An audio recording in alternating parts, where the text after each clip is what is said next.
दुर्गा महारानी की, संत समाज की। आइए बड़ी प्रेम से हम सभी लोग कथा की पंडाल में, जो हमारे बाबू लोग, बेटी बहन माताएं बाबू लोग आ गए हैं, बड़ी बारीकी से बैठ जाएं। मंजुल जी हमरा मुक्तक लिखले कि अनपढ़ गंवार के अखबार बुरा लागेला, अनपढ़ गंवार के अखबार बुरा लागेला, आ जेब होखे खाली त बाजार बुरा लागेला। विधवा मेहरारू के सिंगार बुरा लागेला, आ अनहरन के दुआरी परिनार बुरा लागेला। भादो में कोदो के कसार बुरा लागेला, आ बिना तेले के अचार बुरा लागेला। कहें वीरेंद्र व्यास मूर्ख बकलोलन के, ये माता जी की नाम के जयकार बुरा लागेला। बोल दी सच्चे दरबार की जय, महिषासुर मर्दनी की जय। शांति बना करके कथा की पंडाल में आप लोग अब कथा को ध्यान दें। आज कौन दिन है? आज दिन कौन बा? अतवार हो? कौन दिन बा हो? मंगलवार। मंगलवार केकर दिन है? मंगलवार किनका दिन है? हनुमान जी का दिन है। ध्यान से सुनिएगा, चूंकि हमारे इष्ट देव हनुमान जी हैं, हमारा कोई अपना गुरु नहीं है। संगीत की दुनिया जो भाई रामायण की कथा बोलता हूं ना, मानस का प्रवचन जो हम करते हैं, चाहे जो भी कथा हम करते हैं ना, हमारा कोई गुरु नहीं है मुझे सिखाने पढ़ाने वाला। हनुमाने जी को हम सब कुछ मानते हैं और हनुमाने जी की कृपा से दो चार शब्द बोल भी लेते हैं। हमारे इष्ट देव हनुमान जी हैं। मंगलवार को लाल कपड़ा पहनना चाहिए, जो वस्त्र में पहना हूं। हनुमान जी प्रसन्न कब रहते हैं? लाल वस्त्र, लाल रोड़ी, लाल अनार का दाना और हनुमान जी का दो चार चौपाई। आज मंगलवार है इसलिए मैं बता रहा हूं, एगो देवता के एगो युग दिहल गइल बा। एक देवता को एक ही युग दिया गया है। विष्णु भगवान को एक युग दिया गया, सतयुग। थोड़ा गौर से सुनेंगे कथा को। अब विष्णु भगवान के कौन युग दिया? सतयुग। राम जी के एगो युग दिहल गई, त्रेता। हमारे पुरुषोत्तम भगवान रामचंद्र जी को एक युग दिया गया, त्रेता। वृंदावन बिहारी लाल कन्हैया जी को एक युग दिया गया, द्वापर। पढ़े लिखे लोग पंडाल में बैठे हैं, समझने का प्रयास करना। विष्णु भगवान को एक युग दिया गया, सतयुग। राम जी को एक युग दिया गया, त्रेता। कन्हैया जी को एक युग दिया गया, द्वापर। लेकिन हनुमान जी को युग दिया गया है? नहीं बोलेंगे। सतयुग से आज तक एक एक यही देवता हनुमान जी हैं जिनको चारों युग की मलिकई दी गई है। महाराज बाबा लिखे हैं कि चारों युग प्रताप तुम्हारा, है प्रसिद्ध जगत उजी। हनुमान जी के को युग दिया इल्बा? अच्छा, ये युग में सबसे ज्यादा तैयारी में कौन देवता बढ़े? वीरेंद्र बाबा गारंटी के साथ ये बात बोलेंगे। हनुमान जी का उपासक बन जाओ, हनुमान जी को मानने वाले बन जाओ, हनुमान जी का तिलक रोड़ी चंदन लगाओ, हनुमान जी का सुंदर पाठ करो, सुंदरकांड का पाठ, हनुमान चालीसा पढ़ो। आपके घर में अगर कोई रोग बीमारी हो रहा है, कोई परेशानी हो रहा है, तो कहना वीरेंद्र बाबा आप फराटे बोल गए, ये कथा गलत है। हनुमान जी के चारों युग के मलिकई दिया बा। चारों युग प्रताप तुम्हारा, है प्रसिद्ध जगत उजी आरा। कौनों देवता के सामने ऐसा चौपाई ना लिखल बा, लेकिन हनुमान जी के सामने लिखा गया है कि भूत पिचास निकट नहीं आवे, आ महावीर जब नाम सुनावे। हनुमान जी के नाम में शक्ति है, हनुमान जी का जप करने में शक्ति है कि घर में भूत पिचास परेत और दरिद्रता कभी आए भी नहीं करेगी। महाराज अजर अमर का वरदान रामायण में किसी को मिला नहीं है। पंडाल का साउंड थोड़ा बढ़ा लीजिएगा, पंडाल का साउंड। अजर अमर का वरदान किसी को प्राप्त नहीं है, लेकिन हमारे हनुमान जी को अजर अमर का वरदान है। अच्छा आप बताइए, हनुमान जी कभी मरते हैं? मरते हैं? सारे देवता अपने शरीर को त्याग किए हैं, राम जी ने त्याग किया है, कन्हैया जी त्याग किए हैं, विष्णु भगवान त्याग किए हैं, लेकिन हनुमान जी का प्रमाण बताओ जो हनुमान जी अपने शरीर का कहीं त्याग किए हों। किए हैं कहीं? किए हैं? कहीं नहीं, कोई प्रमाण नहीं है। और बड़ा गारंटी के साथ ये कथा को दिमाग से अपने अपने अंदर बैठाने का प्रयास करना। अजर अमर का वरदान हनुमान जी के साथ लिखा गया है। हनुमान जी को सुमरने वाला, एक बात बताइएगा, राम जी के बस में हनुमान जी रहते हैं कि हनुमान जी के बस में राम जी? राम जी अपने बस में हनुमान जी को रखते हैं कि हनुमान जी के बस में राम जी? राम जी की हिम्मत नहीं है कि हनुमान को अपने बस में रख लें। बाबा रामायण में लिखे हैं कि सुमीरी पवन सुत, सुमीरी पवन सुत पावन नामू, आय अपने बस करी राखे हु रामू। हनुमान जी अपने बस में राम जी को रखते हैं। हनुमान जी अपने बस में राम जी को रखते हैं, राम जी अपने बस में हनुमान जी को नहीं। अच्छा एक बात बताइएगा, लंका पर विजय प्राप्त कराने में किनका मेन हाथ है? रामचरितमानस में हनुमान जी को निकाल दें तो राम जी हारेंगे कि जीतेंगे? नहीं बोलोगे? ये दुनिया के मेहरारू खोजवावा था, वही के मेहरारू बिलागल, ओकर पता के लगावल ना बोलो। हनुमान जी दूसरे घरे बीमारी होता तो भगवान ठीक करतनी, लेकिन लक्ष्मण को शक्तिमान लगा तो बचाने वाले कौन हैं? हनुमान जी। अच्छा था राम जी से और सुग्रीव से मित्रता कराने वाले कौन हैं? हनुमान जी। अरे हनुमान जी का पावर ही ऊंचा है महाराज, जानने का प्रयास करो आप।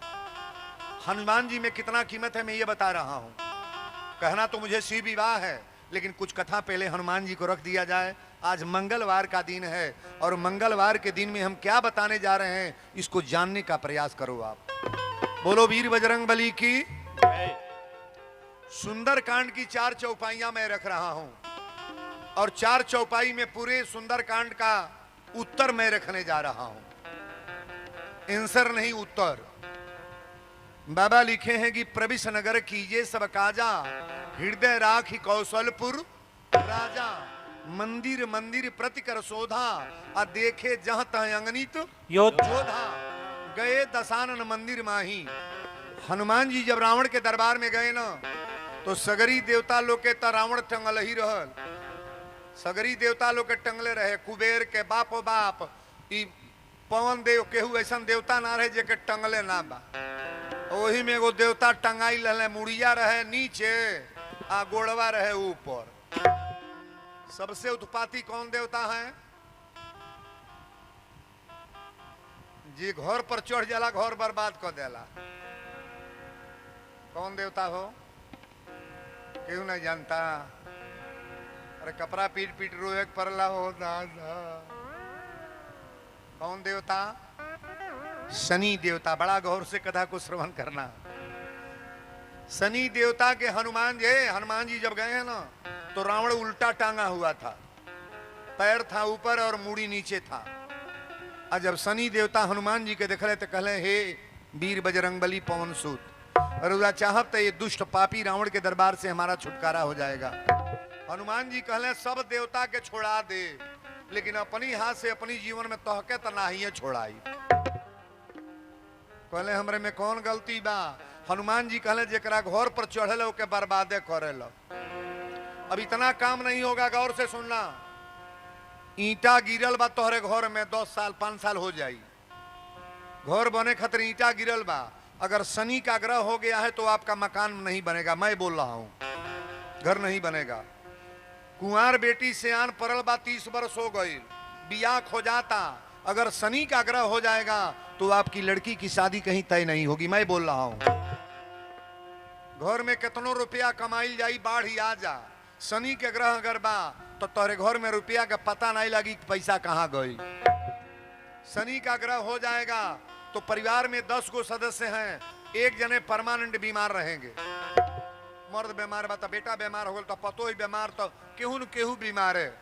शनि का ग्रह है, शनि का ग्रह हो जाएगा तो आपके परिवार में अगर हस्बैंड नौकरी करने जा रहा है, कोई बीमारी हो जाएगा, लौट के चला आएगा। बेटा नौकरी करने गया, वीजा फेल हो गया, लौट के चले आया। यानी एक न एक बीमारी या कष्ट रहबे करी। शनि का ग्रह होगा तो दो काम और नहीं होगा, लड़की को और लड़के को पढ़ने में मन नहीं लगेगा। आप कितना ही प्रयास करोगे बच्चा पढ़ेगा नहीं, कितना ही प्रयास करोगे लड़की का पढ़ने में मन नहीं लगेगा। माने फालतू ही बात, फालतू काम करेगा।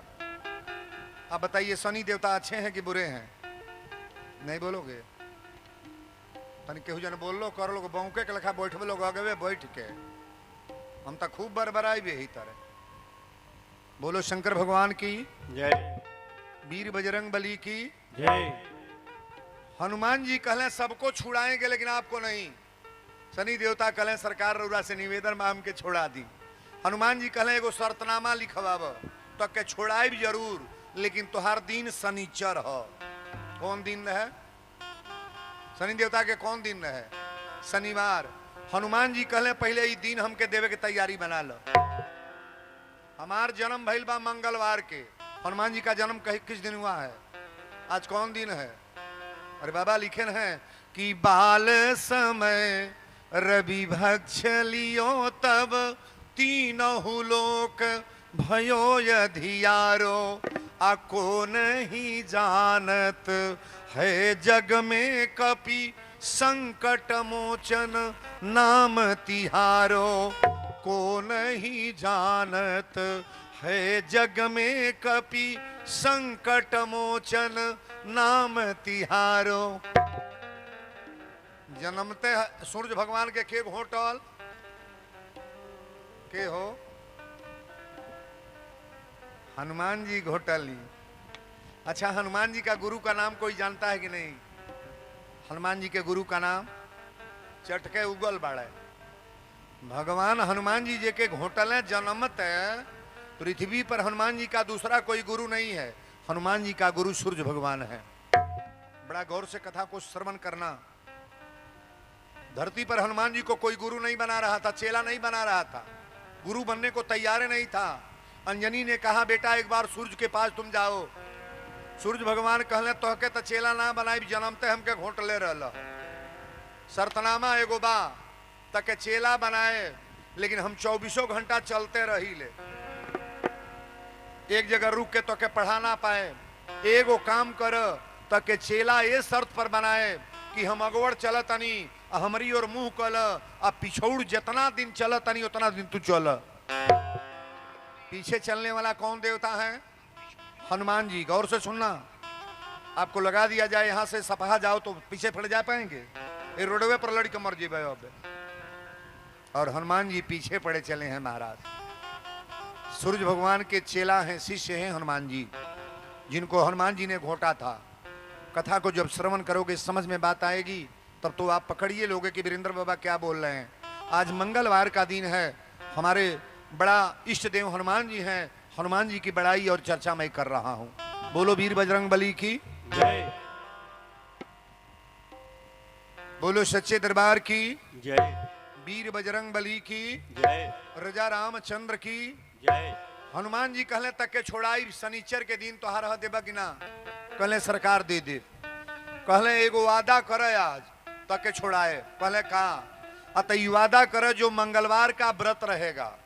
बड़ा गौर से सुनना, जो व्यक्ति मंगलवार का व्रत रहेगा, हनुमान जी को सिंदूर चढ़ाएगा, हनुमान जी को लाल लिंगोटा चढ़ाएगा, हनुमान जी को लाल अनार का दाना भोग लगाएगा, हनुमान जी का लाल सेव का भोग लगाएगा, सुंदर कांड का पाठ करेगा, और हनुमान जी का उपासक जो बनेगा उसके घर में कभी शनि का ग्रह नहीं होगा। शनि देवता कहले सरकार हम वादा करतनी कि जे राउर उपासक बनी, जे राउर भक्त बनी, ओकरा घर में कोनो रोग बीमारी संकट अइबे ना करी। थोड़ा ताली बजाओ बरिया रे। कथा कहे त कथा कहे गलिए जने बाबू साहब कहले गुरु जी तनी हमरो घरवा एक बेर कानी ना दी। हम गनिए जी के घरे हम जानी ना। कहले नहीं चली, तनी हमारी इच्छा बा हमार दुआर कणा जा।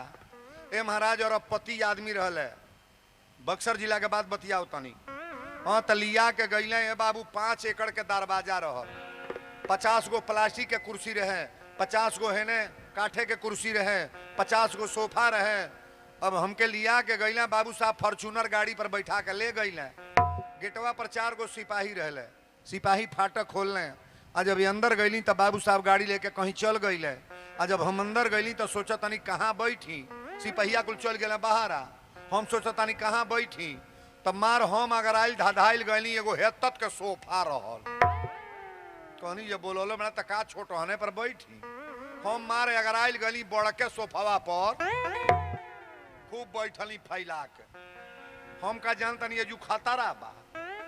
ए दादा जे सोफा पर बैठली नीचवा एगो हेतत के पीला पोसल रहे,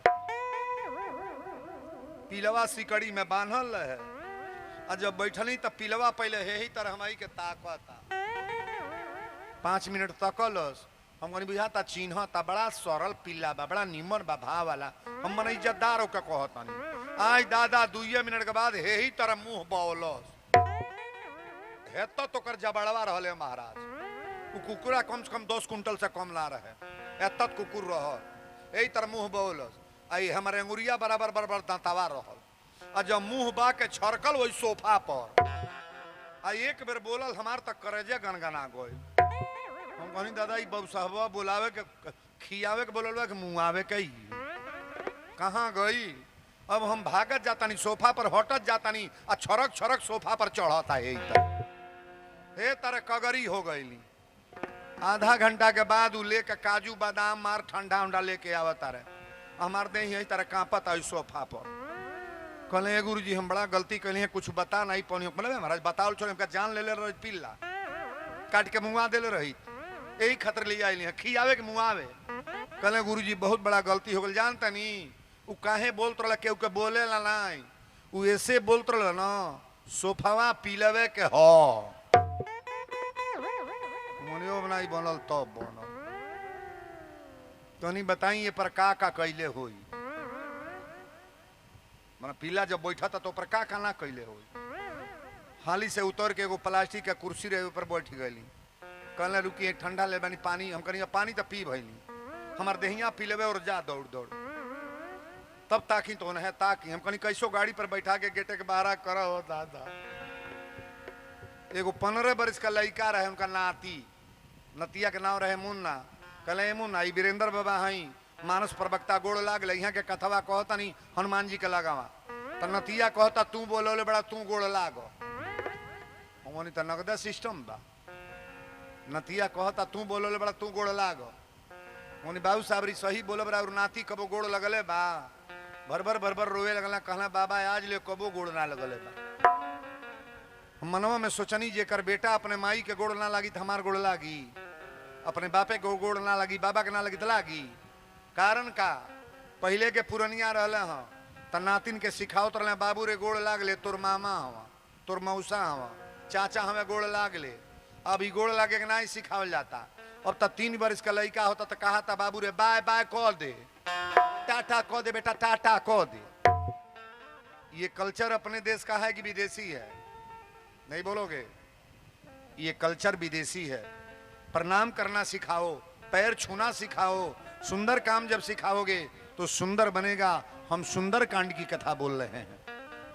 हनुमान जी जहां सुंदर हैं तो उसमें क्या नहीं सुंदर होगा महाराज, सब सुंदर सुंदर होगा। हनुमान जी की चर्चा में हम बता रहे हैं आपको। हनुमान जी शनि देवता के छोड़ा दिले, लेकिन शनि देवता ने कहा कि हनुमान जी आपका जो व्रत करेगा, आपका पूजन करेगा, आपका अनुष्ठान करेगा, उसके परिवार में किसी प्रकार का कोई कष्ट नहीं होगा। अब हनुमान जी पता लगोले विभीषण के सजी चर्चा ना ही बोले बा। तो विभीषण कहें कि सरकार अशोक वाटिका में जानकी जी के हमारे भाई रावण बैठौले बा। हनुमान जी गईले पेड़े के पत्ता आमे के पल्लों में छिपल रहे और रावण आयल त्रास देखा के जब गईल डांट टोट के एगो सीता के समझावे वाला त्रिजटा रहल। त्रिजटा नाम राक्षसी एका, त्रिजटा एक समझाने वाली थी। लेकिन जब हनुमान जी पल्लों में से मुंदरी गिरोले तो सीता ने प्रश्न किया कि आप हैं कौन? ज्यादा सारी चौपाइयां बोलेंगे तो कथा हो नहीं पाएगी, थोड़ा सा हम एक सार बता रहे हैं। हनुमान जी कहले कि रामदूत मैं मां तू जानकी। हनुमान जी के सीता जी कहली कि थोड़ा प्रकट होइए सामने। हनुमान जी जब अले तो कहली कि यार परिचय कैसे क्या, अरे आप बंदर हैं, हमारे पति नर हैं, तो दोस्ती कैसे हुई। हनुमान जी ने अपना परिचय बताया। हनुमान जी कहले कि माता जी हम आपके प्रभु के सब खबर लेके आयल बनी। राम कथा जब हनुमान जी सीता के समौले,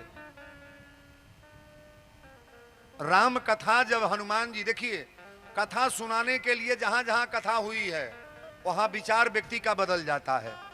हनुमान जी जब राम कथा बतौले तो सीता के बुद्धि बदल गई। हनुमान जी कहले माता जी ज्यादा टाइम हमरा लगना बा, कुछ बताई तनी फल हम पाली। कहली कि बगीचा में खाली रावण के रखवार बाड़े, जा पाल बचा के रहिए, बड़ा बदमाश बदमाश बलवान राक्षस मारे जू जंगल में। हनुमान जी गए तो फल खाए लगले। आ जितना रखवार रहे कहले रे बानर आयल बा, देख फल खाता, देख ले खाता। अब लगले सो कोनो ईटा चला के मारे, कोनो झटहा। हनुमान जी कोनो के ऊपर पेड़वे तूर के ही तरफ फेंक दो, कोनो को दूगो पकड़ के बरवे है तरह ढमलिया दे, कोनो के देहिया पकड़ के ही तरह बलुइया में दौड़ दे। जब पिटैले सो तो भागल गईले सो। जाके रावण से कहले महाराज वो मरकट बंदर आया है, परेशान किया है। रावण अपना बेटा इंद्रजीत के भेजा। इंद्रजीत जब गया है तो इंद्रजीत को भी हनुमान जी मारे हैं। अब मारने के बाद जब पता चला कि बेटा का वध हनुमान जी कर दिए, मेघनाथ बेटा के कलश की जाके तुम जाओ और बंदी बना करके बंदर को ले आओ। अच्छा बताइए हनुमान जी को कोई बांध सकता है? बांधेगा कोई? लेकिन हनुमान जी भगवान के कार्य के लिए बंद करके गए। अब बांध के जब गईले तो रावण अपने कुर्सी पर बैठ करके पूछ रहा है, ये बंदर तुम लंका में आए हो किसके पूछने, किसके कहने से आए हो? हनुमान जी कहले कि मैं प्रभु का संदेशा लेकर आया हूं, भगवान के कहने पर मैं लंका में आया हूं। रावण पूछने लगा अच्छा तू फल खाए हो? हनुमान जी ने कहा हाँ फल खाए, भूख लगा था फल खा रहे थे। अच्छा तो फल खाए तो पेड़ क्यों खा रहे हो? और हमारे राक्षसों को सारे रखवारों को मारे क्यों हो? हनुमान जी ने कहा साहब मैं मारा नहीं हूं, जो मुझे मारा है मैं उसी को मारा हूं। रउरा के एक तमेचा क्यों मारे तो मान ली 100 हिले, और दूसरा तमेचा मारे तो बाबा कलिया कहले बाबा गांधी जी तो कहले एक तमेचा पर केहू मारे तो हयो गाल थमा दियो। एक कलयुग में गाल थमावे लगबा कि दोहरावे लायक? बोलो ना, कहो गाल थमावल जाई? उजे मारा तो तेनीमन बा। अब एक तमेचा के मारा तो तड़ा तौर 3 तमेचा जमा दो तब तो ठंडा रही। वीरेंद्र बोल तड़े ढेर सूटो देहले पर ना आदमी बिगड़ जाला। कोनो मेहरारू 10 को गाड़ी रोज देती है और 10 दिन देती है तो एक के दिन तो हूँ छोरक के चढ़ न जा, देखा ओकर गाड़ी ठंडा हो जाता कि ना हो जाता। कौन आदत ही बा रोज तू करिए? बहुत छूट देने पर भी आदमी बिगड़ जाता है महाराज। हनुमान जी कहले रावण तुम्हारे दरबार में दूसरा कुछ काम करने में नहीं आया हूं।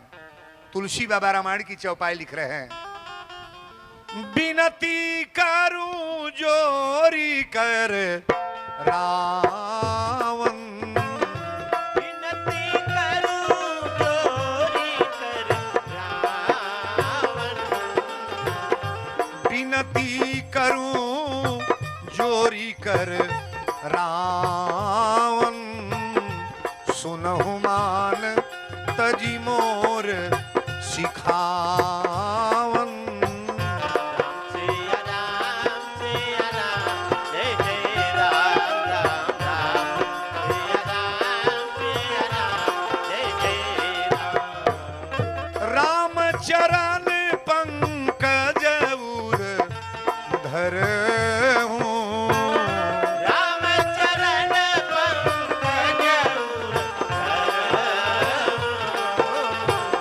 राम चरण पंकज बुर धरऊं, लंकाय चल राज तुम करहूं। राम सिया राम जय जय राम राम राम, सिया राम जय जय राम। बोल दी वीर बजरंग बली की जय। अच्छा हनुमान जी बढ़िया बात कह रहे हैं कि बुरा? तन चौपाई को गौर से समझ लो। विनती करूं जोरी कर रावण, आपको हाथ जोड़ करके कोई बात हम कहें तो मैं बुरा बोल रहा हूं कि अच्छा? हाथ जोड़ना अच्छा है कि बुरा? अरे भाई, हाथ जोड़ करके बात करने में तो बड़ाई है ना। विनती करूं जोरी कर रावण, सुनहु मान तजी मोर सिखावन, राम चरण पंकज उर्धरऊ, आ लंका अचल राज तुम करऊ। रावण, तुम लंका का राजा बने रहो, तुम्हारे ऊपर कोई आंच नहीं आएगा, लेकिन एक काम करो, भगवान को अपनी हृदय में उतार लो, नारायण को अपनी हृदय में उतार लो। रावण, तुम्हारा जीवन मोक्ष मोक्ष होगा। भगवान को जपने वाले व्यक्ति को कभी बर्बादी होगा? भगवान को हृदय में उतारने वाला व्यक्ति कभी खराब होगा? ये तुलसी का माला जो हम लोग पहनते हैं, तुलसी के माला में गुण है कि नहीं है? वीरेंद्र बाबा ये कह रहे हैं, सोने का सीकड़ पानी में फेंकोगे तो दह जाएगा कि नहीं? अगर डूब जाएगा, डूब जाएगा। और तुलसी का माला फेंकेंगे तो उतरा जाएगा। पौरने वाला काम करो कभी भी। बोलो सच्चे दरबार की जय। ध्यान से सुनिएगा। एक तुलसी का दाना गले में पहन लें, इसका गारंटी तो हम नहीं लेंगे कि आपको स्वर्ग होगा कि नहीं, बैकुंठ जाओगे कि नहीं, आप गौलोक जाओगे कि नहीं, लेकिन गारंटी मैं ले रहा हूं, तुलसी का माला पहनने वाले व्यक्ति का कभी नरक नहीं होगा। ताली बजा दो भलिया रे। तुलसी का माला पहनने वाले व्यक्ति का कभी नरक नहीं होगा जी ना।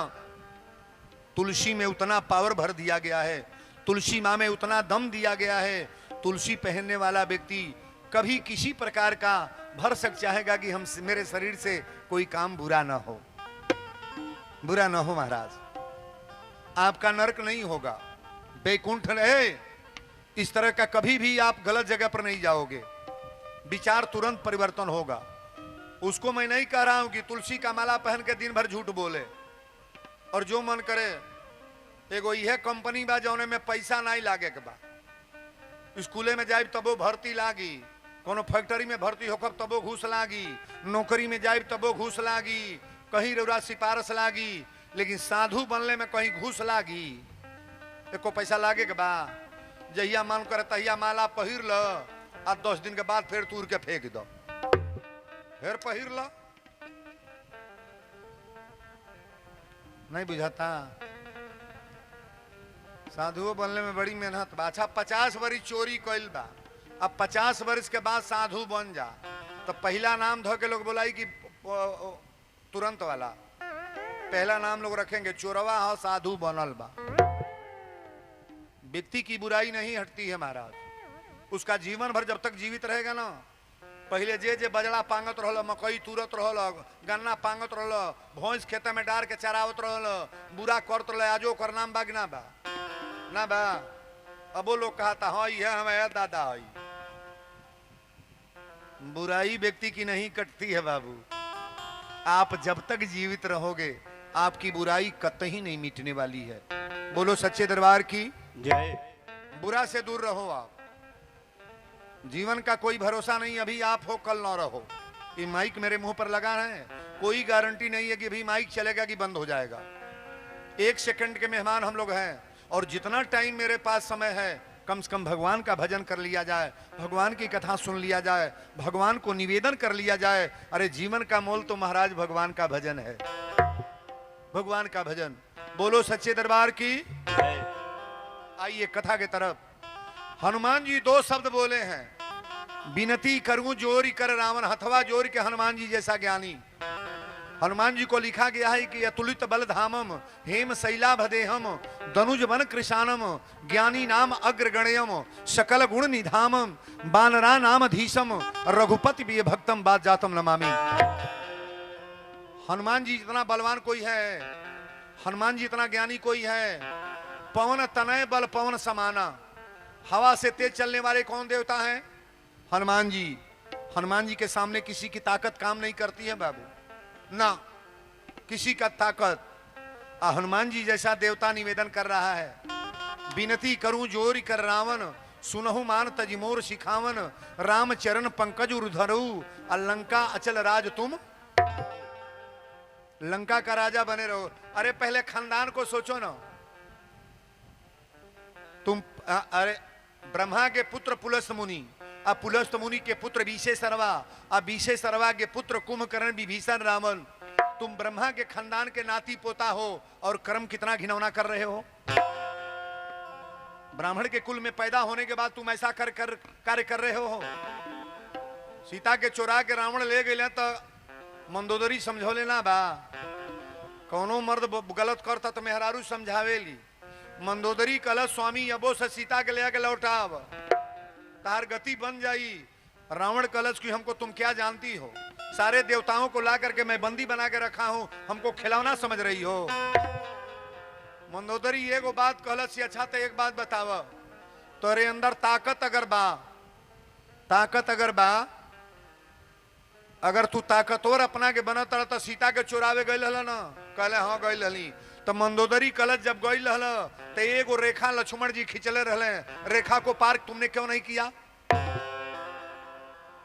अगर मर्द बन रहे हो बलवान तो रेखा को पार करना चाहिए कि नहीं।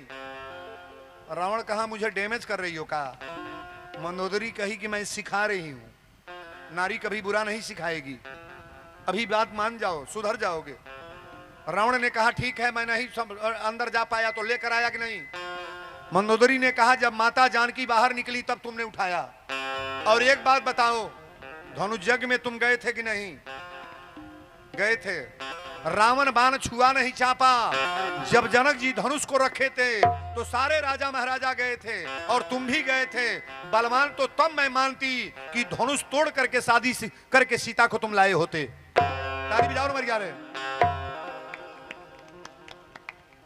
इसमें मर्दई था कि नहीं। अरे धनुष तोड़ करके शादी लाए होते आप। धनुष तोड़ने की ताकत थी नहीं, रेखा लांघने की ताकत थी नहीं। तुम बड़े बलवान बनते हो, बाली ने तुमको कंधे में 6 महीना बांधा था, तुम्हारी ताकत वहां कहीं गई थी। आखिर रावण जब मरा है तो मंदोदरी कही है आगे पीछे सब लोग तुम्हारे साथ थे, लेकिन आज तुम्हारे मरने के बाद लंका में कोई रोने वाला नहीं है स्वामी। तुम्हारे साथ कोई रोने वाला नहीं है। रावण जब मरा है तो कोई रोने वाला था कोई। अकेले मंदोदरी अपने पति का तिलांजलि दी विभीषण को लेकर के। क्या क्या आप लोग कथा सब जानते हैं। ऐसा कर्म घिनौना ना करो कि तुम्हारे मरने के बाद कोई रोने वाला न बचे जी। हनुमान जी ने कहा कि रावण नहीं मानोगे। रावण कहा अब हमको बंदर सिखाएंगे। अब हमको बंदर सिखाएंगे। अच्छा आप लोग बताइएगा, हनुमान जी बंदर हैं? हनुमान जी को बंदर मानते हैं? हनुमान जी बंदर हैं? रावण के इष्टदेव कौन है? रावण के गुरु शंकर भगवान। गौर से सुनिएगा, 10 बार गर्दन ये काट काट करके चढ़ाया था के शंकर भगवान को। रावण के गुरु हमारे शंकर भगवान हैं। हनुमान जी हैं कौन? नहीं बोलोगे? शंकर सुवन केसरी। हनुमान जी कौन है? अरे जो शंकर जी हैं वही तो हनुमान जी हैं। अरे दूसरा कोई है जी? दूसरा कोई है? जो हमारे शंकर भगवान हैं वही हनुमान जी हैं। और हनुमान जी आज गुरु समझा रहा है, रावण कह रहा है मुझे बंदर सिखाएंगे। बंदर सिखाएंगे। हनुमान जी ने कहा कि रावण चाहे मुझे बंदर कह लो, मेरी बुराई कूट कूट कर मेरे सामने तुम करो, लेकिन भगवान का कार्य मैं करने के लिए आया हूं, ऐसा शब्द ना बोलो मुझे चोट लगे। आप मुझे जान का रहे हो।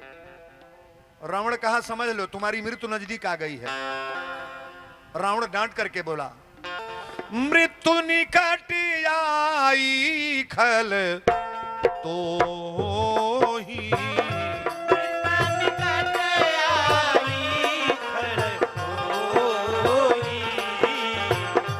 मृत्यु निकट आई खल तो ही, लागे सी अधम सिखावन मोही। राम सिया राम जय जय राम राम राम। सिया राम जय जय राम। मृत्यु निकट आई खल तो ही, लागे से अधम सिखावन हनुमान जी ने कहा रावण ये तो बाद में पता चलेगा कि केकर मृत्यु नियर आइल बा, पहले बताई मोरे केकरा बा। हनुमान जी कहे के मोरी विनाश काले विपरीत बुद्धि। जब मरे के व्यवस्था होला ना तो भगवान मतिया उल्टा कह देले, मती उल्टा कर देते हैं। पहले वे मती हर लेंगे महाराज। और बुरा काम करने वाला व्यक्ति सोच नहीं पाता है कि मैं बर्बाद हो रहा हूं, मैं बर्बाद हो रहा हूं। सोच करके पैर रखो आप। ये कथा इसलिए नहीं कराई जा रही है कि आप गंदे काम घिनौना काम करके और भगवान की कथा प्रेम से श्रवण करो। तुलसी बाबा सबको सुनने के लिए नहीं बताए हैं। भगवान की कथा वही सुनेगा जिनके अंदर परमात्मा का प्रेम है। मनुष्य होने के बाद भी गंदा घिनौना काम किया जा रहा है। हम लोग नहीं जानते हैं क्या भला होगा क्या बुरा होगा, नहीं जानते हैं। सजी जानने के बाद गौवा में लोग बा जे तनी गरीब बा ओकर जगह छेका लेता, खेत छेका लेता, मेड़ छेका लेता, छाड़ देता, जवन मोर करता ओकरे साथे तौने कह देता। गरीब बा का करी? अरे गरीब नहीं करी लेकिन भगवान ता झुरा दी है। गरीबों को सताने में भगवान झुराते हैं कि नहीं? नहीं होता है। किसी को सताने का प्रयास न करो। नमक रोटी जो दिए हैं ठाकुर जी प्रेम से खाने का प्रयास करो। अपना व्यवस्था बढ़िया बना करके चलो। गंदा काम अगर करोगे तो जैसे रावण का हो रहा है ना, हम रावण की बात बोल रहे हैं। रावण ने कहा अपने राक्षसों से इसको मृत्यु दंड दे दो, बंदर को तुरंत मार दो। मृत्यु निकट आई खल तो ही लागे से अधम सिखावन मोही। अब मेरे जैसे रावण विद्वान को समझा रहे हो। जब सारे राक्षस दौड़े तो एगो साधु आ गए दादा। रावणो घर एगो साधु रहे। का नाम रहे? का नाम बा? केहू जानते नहीं खे। एगो परिवार में एगो साधु जरूर होगा। आज जिस परिवार में साधु न हो, एक बात गौर करना, यहाँ जितने पढ़े लिखे लोग बैठे हैं भैया लोगों से एक निवेदन जरूर करें हम, बड़ा बारीकी से कथा को समझिएगा। अपने परिवार में अगर भगवान का द्रोही कोई हो जाए पैदा, अपने परिवार में परमात्मा का द्रोही कोई पैदा हो जाए तो उसे त्याग करने में दोष नहीं लगेगा। चाहे भले क्यों ना बेटा हो, भले औरत क्यों ना हो, भले पिता क्यों ना हो और भले भाई क्यों ना हो, अगर भगवान का द्रोही पैदा हो जाए तो उसे त्याग करने में दोष नहीं लगेगा। आप पूछिए त्याग किसने किया? पिता का त्याग किसने किया है? प्रहलाद का नाम जानते हैं कि नहीं? प्रहलाद अपने पिता का त्याग कर दिया कि नहीं? त्याग कर दिया। पिता ने कहा कि तुम्हारे भगवान कौन है? हम भगवान हैं। और प्रहलाद ने कहा मेरे भगवान खंभे में रहते हैं। खंभे से भगवान आए हैं कि नहीं आए हैं? प्रहलाद ने पिता का त्याग कर दिया। औरत का त्याग किसने किया है? रामचरितमानस पढ़िएगा। औरत का त्याग हमारे चक्रवर्ती नरेश दशरथ जी किए हैं। दशरथ जी ने कहा केकई आज से मैं तुम्हारा नाम नहीं लूंगा और तुम्हारे चेहरे के तरफ कभी झांकूंगा नहीं, ताकूंगा नहीं। और एक बात सुन लो, राम का तो वनवास हो जाएगा लेकिन केकई आज मैं वादा कर रहा हूं कि त्रेता की कथा है, कोई युग आएगा अपनी बेटी का नाम कोई धरती पर केकई नहीं रखेगा। थोड़ा ताली बजाओ ना बढ़िया रे। पृथ्वी पर केकई नाम कहीं सुने हैं? सुने हैं? चाहे राम हो, भरत हो, लक्ष्मण हो, दशरथ हो, वीरेंद्र हो, यहां सबको भोग कर जाना है। मैं कथा बोल रहा हूं, कहीं से गड़बड़ी हो तो बताना। दशरथ जी ने केकई का त्याग कर दिया। माता का त्याग कौन बेटा किए हैं? केकई के पुत्र का नाम भरत। भरत अपनी मां का त्याग किए हैं कि नहीं किए हैं? भरत ने कहा कि मां तुम्हारा नाम मैं कभी अपने भविष्य में जीवन में तुमको माता मैं नहीं कहूंगा। भरत अपनी मां का त्याग किए। परमात्मा का द्रोही जो बन जाता है ना, उसे त्याग करने में दोष नहीं है। भरत अपनी मां का त्याग किए, दशरथ जी केकई का त्याग किए, प्रहलाद पिता का त्याग किए। और भाई भाई का त्याग किसने किया है? नहीं बोलोगे? विभीषण अपने भाई का त्याग कर दिया। एक कुल एक खानदान का रहने वाला, एक मां के गर्भ से पैदा होने वाला विभीषण अपने भाई का त्याग कर दिया। रावण जब ही विभीषण त्यागा, भयउ विभव बिन तबहि अभागा। एक विभीषण के त्याग करने से लंका धू धू के जल गई। साधु अवज्ञा कर फले ऐसा, अजरही नगर अनाथ कर जैसा। पूरा लंका जल गई कि नहीं? पूरी लंका जल गई। कथा को समझने का प्रयास करना। अगर परिवार में कोई परमात्मा का द्रोही है, उसे त्याग करने में कोई दोष नहीं है, आप तुरंत त्याग कर दो। कथा इस जगह पर आई है, गौर से सुनना। जब सारे राक्षस चले तो विभीषण कहें भैया ऐसा ना करें, कोनो गमी के न्योता लेके आयल बा मुँहले के, तो के फांसी दिहल जाई, गोटाई दाब के मुआवल जाई, आगे ओकर न्योता फाड़ के फेंक दिहल जाई। अरे मुँहले के न्योता आयल बा फाड़ के फेंक दो। सनेसन लेके हनुमान जी आयल बड़े। रावण ने कहा विभीषण क्या राय दे रहे हो? विभीषण ने कहा भैया इसका अंग भंग करके भेज दें आप। आज जब अंग भंग के बात आई, हनुमान जी और चिंता में पड़ गई कि दादा ऐसा न मन पड़ जा कि हमारे बहन के सुपना खा के नाक कटल है बालो, तो हमारो नकवे काटी दे से। भगवान के कार्य करे हल बनी, नाक कटवावे नहीं आयल बनी। हनुमान जी कहले रुका लीला करेला। हनुमान जी पोंछ उठवले आ लगले चूमे, लगले चाटे, हेने धरे हेने धरे।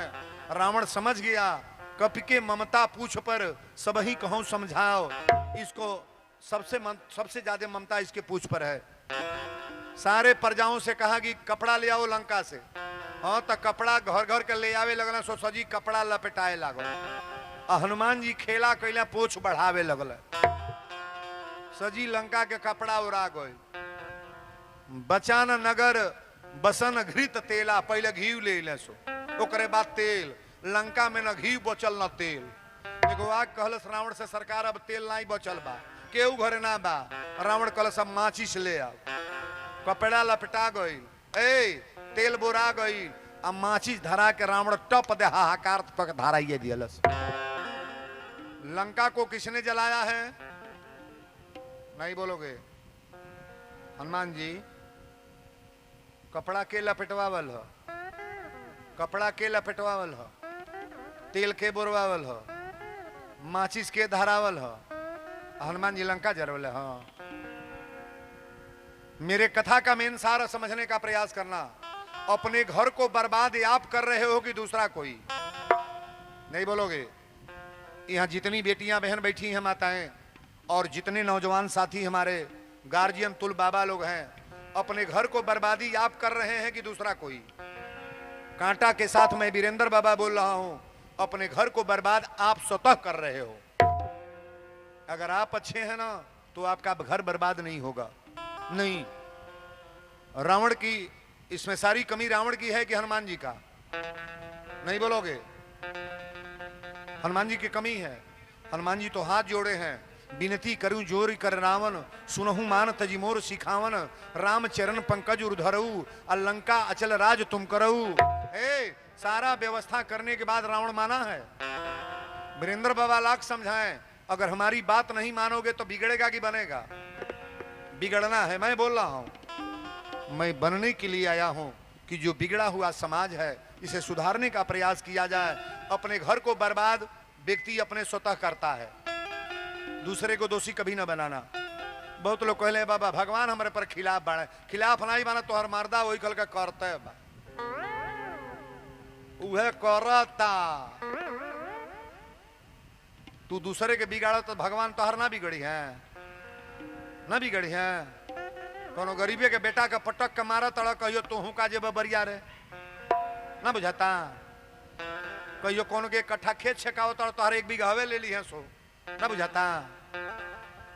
आप इस पर होशियारी से काम करो। हमारे कथा में एक चीज आपको मिलेगा, अपने जीवन में जो भी उतारें, जो शब्द मैं बोलने जा रहा हूं, अब रउरा कल के कथा में आ जाई कि जौन प्रवचन छूटल बा। मंगलवार के वजह से मैंने ये बात बोला है। अब जो पिगनाज कथा जहां मैं वाणी को विराम किया हूं, वहीं से प्रवचन शुरू होने जा रहा है। बड़ा बारीकी से सुनिएगा। देवता लोग कहले, सप्तऋषि लोग कहले, देवी अबो से बात मान लो, तोहरा लायक महादेव जी ना बारे। शंकर जी के माई न बाप न घर न दुआर, कहाँ रहबू? पार्वती मैया दोनों हाथ उठा के ओम नमो शिवाय, ओम नमो शिवाय, ओम नमो शिवाय तपस्या कर रही हैं। जब देवता लोग कहले कि शंकर जी के तपस्या छोड़ दो, तो पार्वती मैया ने डांट करके बोला, क्या?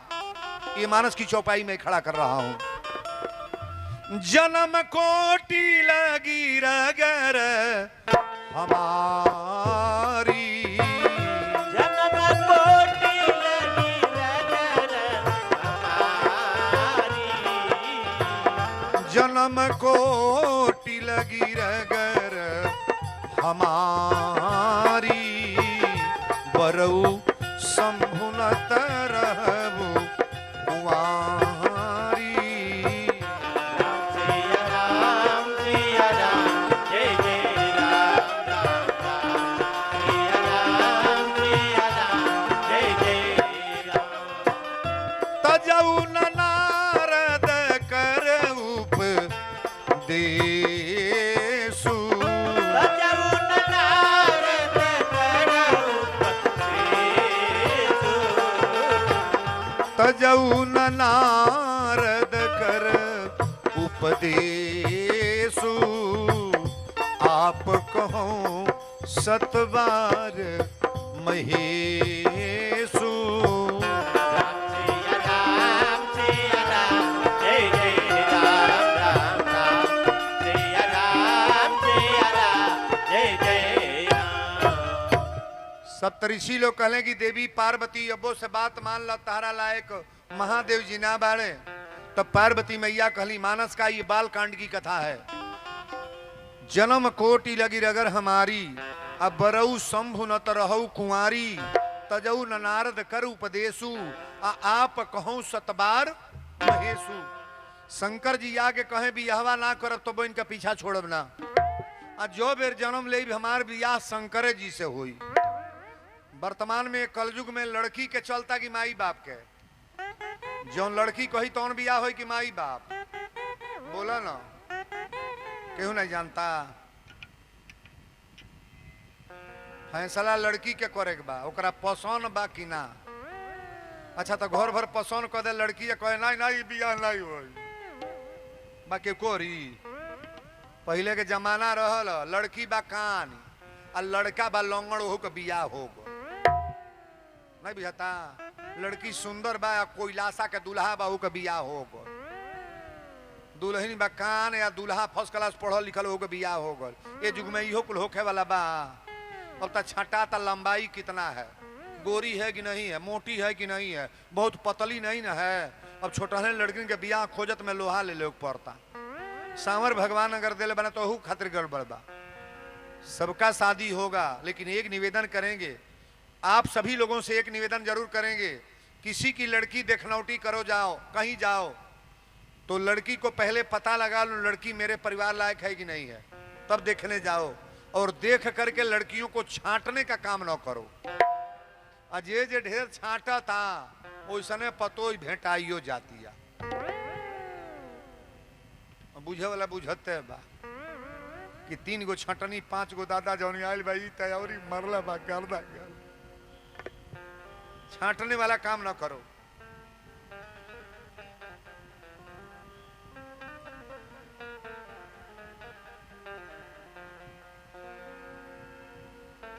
पार्वती मैया कहली कि शादी हमार होई तो शंकर जी से होई।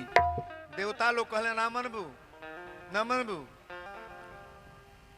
ऐसने ऐसने पुरनिया बर खातिर तपस्या कर तड़ू उनका लोग कुछ बा। अरे बूढ़े बर खातिर आई ऐसन बर खातिर झूठे गौरा तप करेलू। बूढ़े बर खातिर बूढ़े बार खातिर झूठे गौरा तप करेलू। बूढ़े बार खातिर झूठे गौरा तप करेलू। बूढ़े बार खातिर रहे के घर बा दुआर नहीं बा। रहे के घर बा दुआर नहीं बा। रहे के घर बा दुआर नहीं बा। भांग छोड़ी दूसर आहार नहीं बा। भाग छोड़े दूसर यार नहीं बा। भाग छोड़े दूसर यार नहीं बा। ए बूढ़े बर खातिर ऐसन बर खातिर झूठे गौरा तप करेलू। बूढ़े बर खातिर बूढ़े बार खातिर झूठे गौरा तप करेलू। बूढ़े बार खातिर बूढ़े बार खातिर झूठे गौरा तप करेलू। बूढ़े बार खातिर सप्तऋषि लोग कहले शंकर जी के न माई न बाप न घर न दुआर कहाँ रहबू।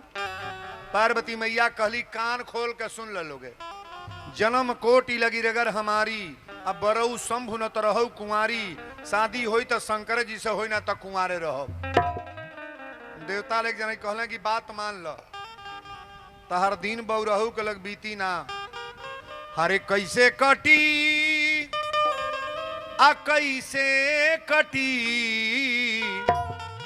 अरे कैसे कटी हो गौरा कैसे कटी, भिखारी संग जिंदगी कैसे कटी, भिखारी संग जिंदगी कैसे कटी, भिखारी संग जिंदगी कैसे कटी, कैसे कटी, कैसे कटी, कैसे कटी हो गौरा कैसे कटी, भिखारी संग जिंदगी कैसे कटी, भिखारी संग जिंदगी कैसे कटी। मुहवा में दांत नहीं बड़ा बूढ़ भइले, मुहवा में दांत नहीं बड़ा बूढ़ा भइले, मुहवा में दांत नहीं बड़ा बूढ़ा भइले, तोहरा लायक दुल्हा जटाधारी न रहले, परले दुल्हा जटाधारी न रहले, परले दुल्हा जटाधारी न रहले। कैसे कटी कैसे कटी, अरे कैसे कटी हो गौरा कैसे, मदारी संग जिंदगी, जेकरे साथे जे भेटाइल बा कटते बा, नहीं कटता ओई में मन मार के कटे चाहे निमने कटे कटही के परी का करी के, जैसन पूजा कइल बा वैसन भेंट भइल बा। एही में जे बढ़िया पूजा कइले बा निमने ओकर पति लायक बने उ रोज मनावेला हे दुर्गा जी फिर उनसे भेंट होखो। एही में सुबेरे उठ के कोई जना बाड़ी कछते उठी है, हे भगवान पैर पर दोगलवा से भेंट लो। अब जैसन कोइल बा बात बा, हमरी तोहरे बतियोले मान के नाम बा, हुई है न वही जो राम रची, अब जो आप किए हो भेंट है। सप्तऋषि लोग लौट के इले भोलेनाथ से कहले सरकार बियाह ना कटल, टांगियों से कटले कटी ना। शंकर जी कहले ये तरह मनाई नहीं, लड़की के माई बाप के लग जा लोग। अब ये जो नारद जी चलल बड़े, सब लोग गईले। माता मैना कहली बाबा बड़ा सुबेरे सुबेरे कौना जगह से, नारद जी कहली रउरा बेटी के बियाह तय हो गए। मैना कहली कौने जगह, अत कैलाश पर्वत पर मकान बा। कहली घर कौने चीज के ह, नारद जी कहले 5 मंजिला कोठी बा, 5 गो घर बा। शंकर जी के कहीं घर बा, चापत अड़े। अच्छा तो बियाहे में तनी झूठ साँच बोले के चाही कि ना, बिना झूठ साँच बोले बियाह होला ना। आ जेकर बियाह देखी, बियाह कोनो लड़की के लड़का के करवौले के फेर में रही, कभी काटने का व्यवस्था मत बनाओ। आ जे बियाह काटेला 7 गाई के पाप लगेला एगो शादी कटला में। किसी के लड़की का लड़के का शादी काटना नहीं चाहिए। मैं निवेदन करूंगा, हमारे नारद जी विवाह लगाने वाले हैं, काटने वाले नहीं हैं। नारद को लोग गलत बनाते हैं, नारद नाम उसी का है नारद, जेकर बात कबो नारद होके उसी का नाम नारद है महाराज। बोलो शंकर भगवान की जय। मैना कहली बाबा खेत कितना बा, नारद जी कहले 500 एकड़ खेती बा। मैना कहली तब तक बढ़िया बा। शंकर जी के कहीं खेत बा, ऐसा जी खेत के कर हो उहे के ना हो। मैना कहली दूल्हा के उम्र, नारद जी कहले 16 बरिस के बानी। मैना कहली बाप रे बाप 16 बरिस के तब तक बढ़िया बा। शंकर जी 16 बरिस कर ली, लेकिन शंकर जी को लिखा गया है कर्पूर गौरम करुणावतारम संसार सारम भुजगेंद्र हारम सदा बसंतम हृदयारविंदे अभवम भवानी सहितम नमामि। शंकर जी को लिखा गया है सत्यम शिवम सुंदरम। मैना कली बाबा जब रौरा पसंद बड़ा तो तिलक बरछा चल जा। रामचरितमानस में कहीं तिलक बरछा नहीं है, लेकिन लौकिक परलौकिक शिवपुराण में कुछ मैटर आया है। शंकर जी के तिलक लेकर पंडित जी ठाकुर चलल बालो। श्मशान घाट पर 100 गो लाश जरता। कैलाश पर्वत के बगल में श्मशान घाट बा, 100 गो लाश जरता। नौआ कहल से बाबा तिलक कहाँ चलता। पंडित जी कहले देखू है मरकरी जरता। जो लसिया फूकाइल बा ओका मरकरी कहता रे। नौआ कहले बाबा हम तो भागो। पंडित जी कहले तिलक लेके आयल बड़े तो काहे भगबे।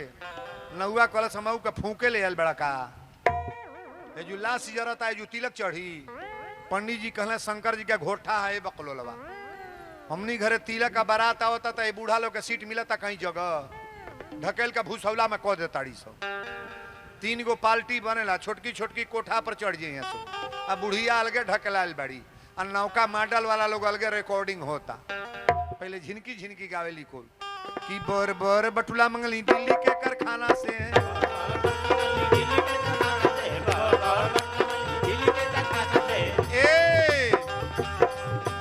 बड़ बड़ बटुला मंगली दिल्ली के कारखाना खाना से बड़ बड़ बटला मली दिल्ली के खाना से बड़ बड़ बटला मली दिल्ली के खाना से अगुआ साला पंचर भइल महंगी के जमाना से अगुआ साला पंच भइल महंगी के जमाना से अगुआ साला पंच भइल महंगी के जमाना से ई तो छोटकी छोटकी गौली हसो लेकिन अब बुढ़िया पार्टी तन कड़ेरे गावल जाई माई के बियाह होके जाता जौन माई के दुआर पर बानी बियाह होके जाता कस के गई हलो कि आजू मोरी शिवा जी के तिलक आयो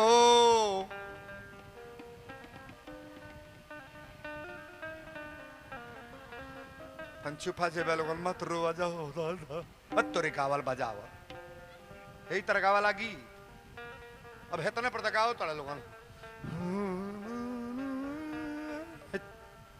ए पंडलवे में रह जाता बोलो कस के छाप के कि आजू मोरी शिवा जी के तिलक आयो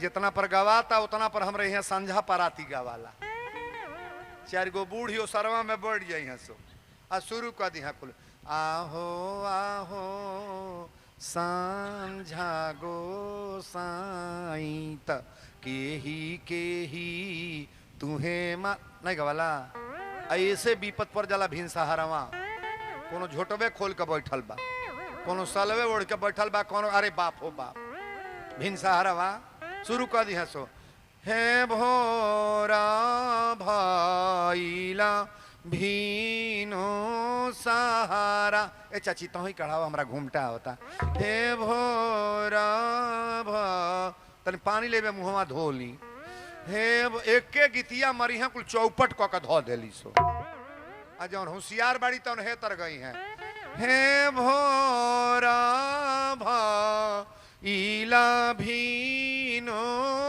सहारा ची इरैया एका बोले ले हे जाई जा गाई हा खारा दारी माइया शोभा घरे मंगला हे जाई जा गई हा बारामा बाबा शोभा घरे मंगल एक लाइन और वही में गाव लिसो हे बाढ़े को अवानी देई के नई हार को अवानी देई के अच्छा तो बुझाता कि नहीं बुझाता बियाह होके जाता ना बुझाता वीरेंद्र बाबा विवाह कर रहे मालूम नहीं होगा गर्दा गर्दा मत जाएगा कस के गाओ चाप के कि आजू मोरी शिवा जी के तिलक आयो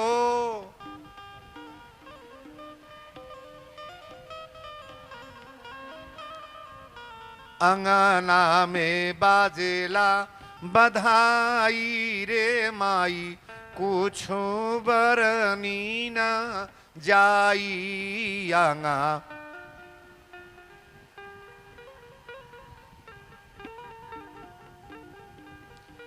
असल में गीतिया तो हम लोग का गाओ अभी कुल गाना गावात लाई बा अब तक जेकरे घरे बियाह हुआ तिलक पड़ता फिल्मी गाना गावत सो तिलक हरू को मेरा नमस्कार है आंगन में तेरा इंतजार है तिलकहरू को मेरा नमस्कार है आंगन में तेरा इंतजार है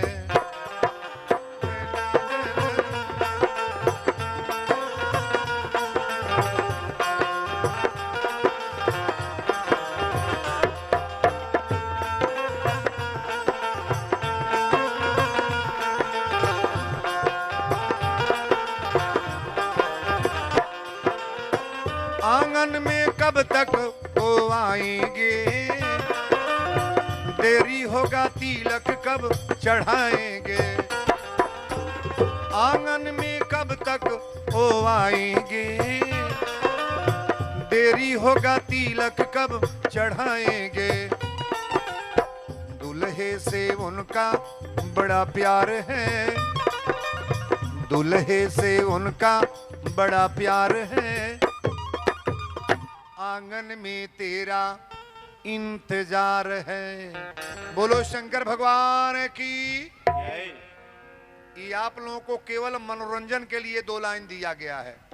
अब हमारे विद्वान लोग बताएंगे कि ऐसन दमाद बनल जेकर मौर को वो उतरल ना, कपार पर मौर चढ़ला ना, मौर धरा लगना। कौन ऐसे देवता हैं जिनका मौर कभी उतरा नहीं? राम जी के मौर उतर गया कि नहीं? उतर गया। कन्हैया जी का मौर उतर गया कि नहीं? उतर गया। विष्णु भगवान के मौर उतरल कि ना? उतर गई। लेकिन आप बताइएगा यहाँ जितने विद्वान हैं, शंकर जी का मौर कभी उतरा है? फूले पति का मौर नहीं है।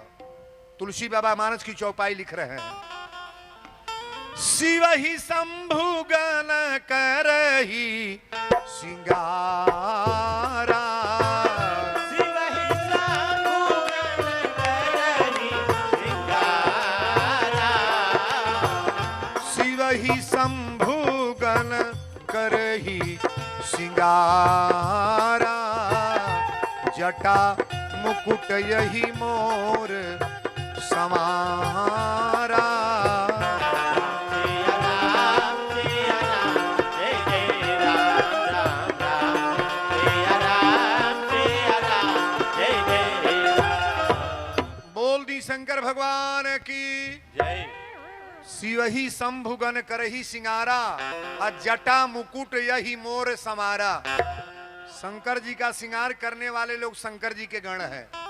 गौर से सुनिएगा, शंकर जी के गण श्रृंगार कर रहे हैं, शंकर जी के सजावट कर रहे हैं। बाबा लिख रहे हैं कि शिव ही शंभु गण करही सिंगारा, आ जटा मुकुट यही माने सांप।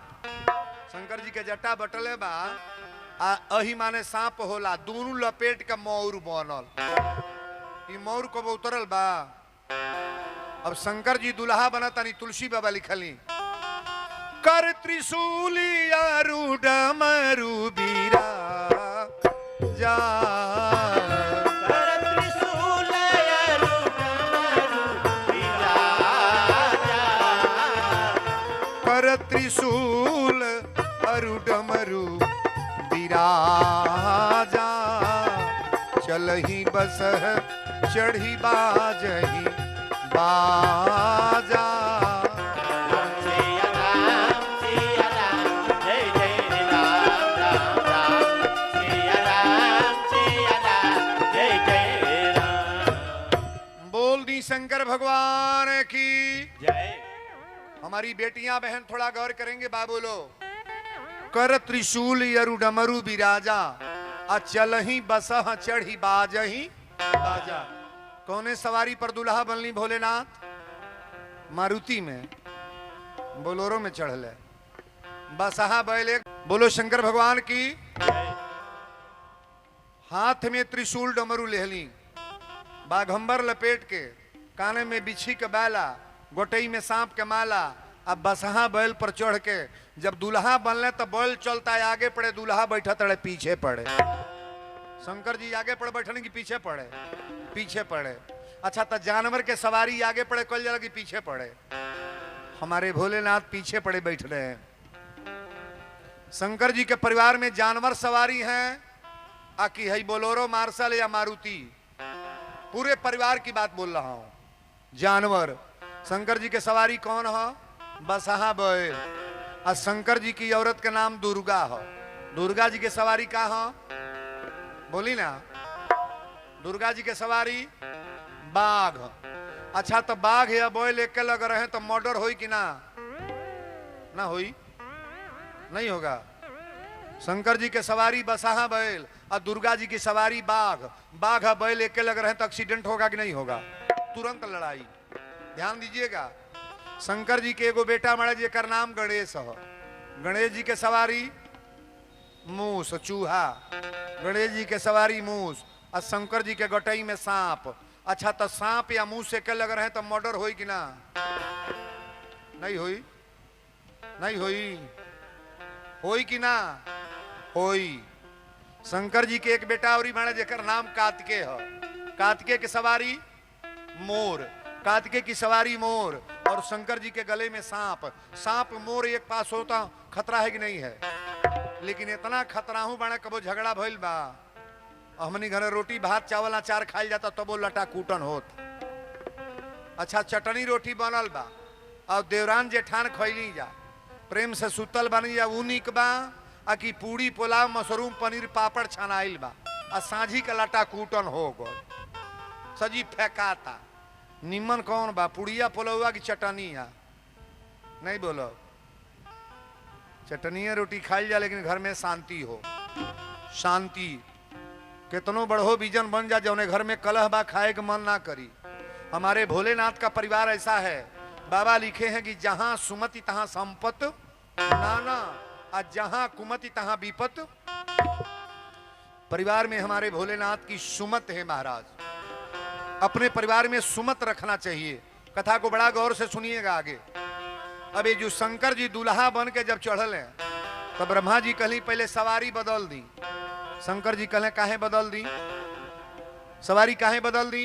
कहले बुढ़वा बैल लेके जाई ससुरारी, है जाई ससुरारी। शंकर जी कहले हमरा भाग में यह बा, यह हमार सवारी है तो जाई ना।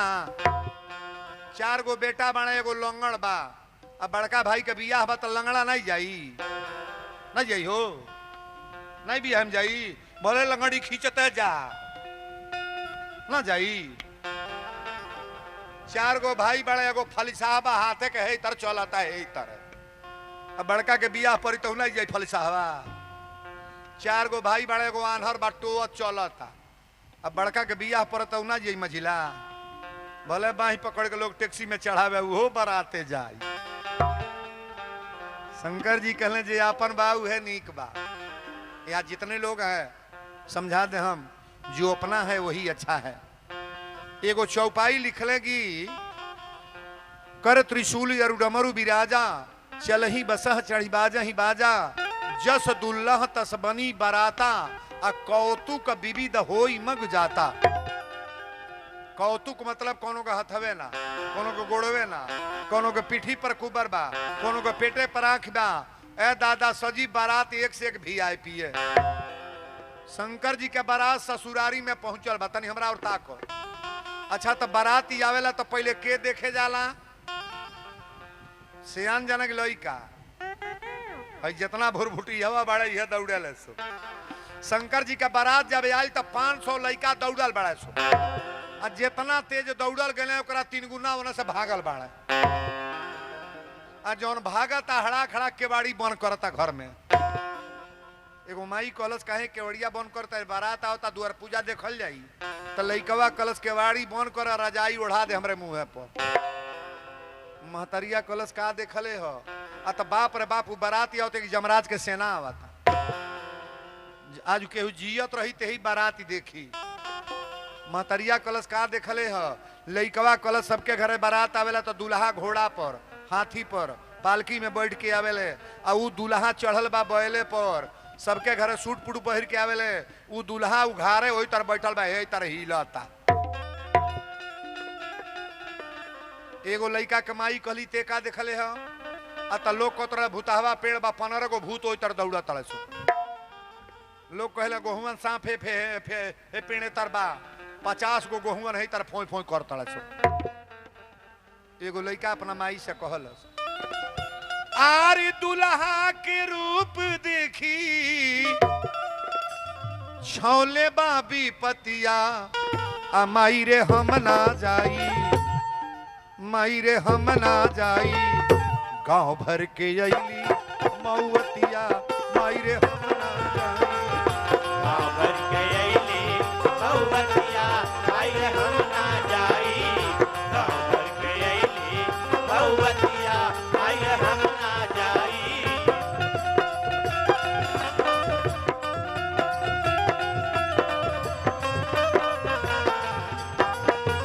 जय जय।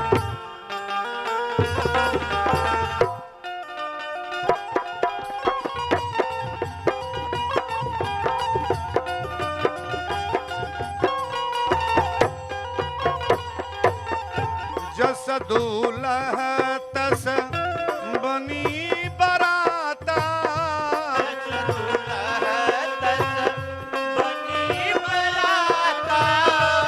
कौतुक विविध होई मग जाता कौतुक विविध होई मग जाता दुल्हा के रूप जैसे आवता या फतिया मायरे हम न जाई लइका त लुका गए तनी हमरे और ताक 500 नौजवान लोग चलल बरतिहन के लेवल जा दुआर पूजा हो जा तो जौना के जांगर बा हे तर छरकत चलत ताड़े सो हे ए द्वार पूजा में चलो बारात शंकर जी के बियाहवा में सबसे अगवा एगो रहल तुलसी बाबा लिखले बनी कि कोई मुखहीन विपुल को काहू कोनो के 10 मुड़ी बा कोनो के हेपर से मुड़िए ना तो जौने के मुड़िया नहीं रहे उहे अगवा रहल हेपर से जौने के गोटैया ना रहे आई छरकत जाता लोग हे ही तरह 50 जने एक जने कहले ए द्वार पूजा में चला द्वार पूजा में चले लोगे तो जौने के मुहमा ना रहे कॉलेज बारात ठहरने का स्थान कहाँ है तो जने कहले कौन बोलल हरे अरे के बोलल ह वो जो रहे के मन करी कि भागल जाई जौने के घोटई नहीं बा उहे बोला था बारात ठहरने का स्थान कहाँ है तो जौन करेजा के कमजोर बना तौन तो ढोई के बेहोश हो गई सो कहना से बाप रे बाप है बिना मुँहे के बोला था कोई मुखहीन विपुल को काहू बिना मुंह वाला बोल रहा है तो मुंह वाला तो बर्बादे कर देगा तो जवन का भागल बरसो जे भागता फेर आवत ना बा जे भागता वही गईले जो है श्री सीतारा फाटक बन के लुकाइए जाता रहे शंकर जी के बारात जब गांव के अब दुआरी पर जब गई तो नारद जी कहले माता मैना आई रउरा के परिचय बता दी बारात में के आवा था बारात में सबसे आगे ब्रह्मा जी रहले मैना कहली ये 3 मुड़ी वाला हमार दामाद हो नारद जी कहले ई दामाद नहीं हमें नौकर हम शंकर जी के नौकर हम पानी उनी भरे दुआरे पर का काम करे ले मैना कहली बाप रे जब नौकर चाकर इतना निमर बना तो दूल्हा तो चैंपियन होइबे करी दूसरा नंबर पर विष्णु भगवान रहले जब 4 गो हाथ देखली या रूप सुंदर कहली हे नारद जी ई दूल्हा हम दामाद कहले इहो नहीं हम ई शंकर जी के बाजार उजार करे वाला हम खेती उती करावे मैना कहली एकर मतलब नारद दिया तो चैंपियन करावते बाड़ बाप ले बाप जब बरतिया इतना निक तो दूल्हा तो नीके हुए अब जब शंकर जी के नंबर आयल तो नारद जी कहले अब चलता नहीं हम बाराते में अब बाराती में चलता नहीं केहू से मिले के बार औरा देखी अब तब ले उहे बौरहू का टाइम आयल बल चलता है आगे पड़े दूल्हा बड़े पीछे पड़े मैना जब अगवा बढ़ली तो लोटवा के पनिया ले ले बाड़ी शंकर जी कहले हमार सासु पानी नहीं फेंकली है हमार सासु सोचतड़ी हमारे दमादे के जब जटे से गंगा जी गरगर गिरतड़ी तो 1 लोटा पानी लेके का लबर लबर कर देवता लोग कहले अबे पते चल जाला का होत ससुरारी के बुराई केहू बतियावेला तो 2 मिनट के बाद दिए बुता गए शंकर जी के गण लोग कहले दीपक जब बुता गए हौ देखी शंकर जी कहले दीपक नहीं बुता है हमार सास ईसो चतड़ी जब हमरे दमादे के लीलरे पर चंद्रमा चमकता चौम चौम तो हेती मुख दिया बार का भुकुर भुकुर का देखाई पार्वती के सखी लोग कहल बड़ा बेले का पतई चढ़ौले बाड़ू बौरहू के का चढ़ेला पपीता का पतई 3 गो पत्ता के में होला 5 गो पतई बरहो महीना चढ़ाओ शंकर जी का पूजा अगर करना है ना 5 पत्ता चढ़ाओ अब बेल का पत्ता पर राम राम लिख करके चढ़ाओ अगर मनोकामना न पूर्ण हो जाए तो कहना वीरेंद्र बाबा आप कथा में भूल कर भूल गए हमारे भोलेनाथ दानी है और 5 पतई बेल का रोज जल दिया तक ना तत् के शंकर जी के ले आके पत्थर अपने दुआरों पर धो सकल जाला नहीं बुझाता अब 5 गो बेल का पतई पर राम राम लिख करके जल चढ़ाओ और जो भी मनौती मांगना है भोलेनाथ से मांगो और दिल खोल करके मांगो देखो तुम्हारा साल भर में पूरा होता है कि नहीं होता है ताली बजाओ बरिया रे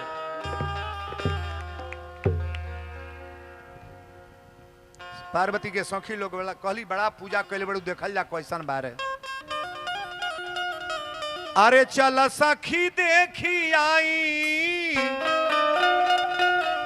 आर गौरा के दुल्हावा झूमत आवे ना राजा है मंचल दुअरवा झूमत आवे ना राजा है मंगल दुआरवा झुमत आवे ना राजा है मंगल दुआरवा झुमत आवे ना अंग में भभूति गरवा